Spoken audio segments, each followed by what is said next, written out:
Welcome guys, bali update ko lang kayo sa AI trading bot natin. Bali possible baka i-close ko na to, baka kasi bigla mag-pump papuntang all the way sa $20, then ma-liquidate tayo. Kasi ginagawa kasi ng AI trading bot natin is puro sell short.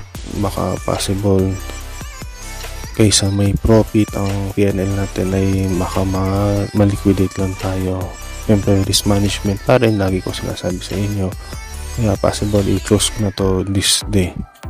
And then ayun lang, yung maghanap ulit ako ng panibagong trade, and then sa AI natin still yung pa rin ang gagamitin ko. Kung anong profit ko doon, yung pa rin yung gagamitin natin.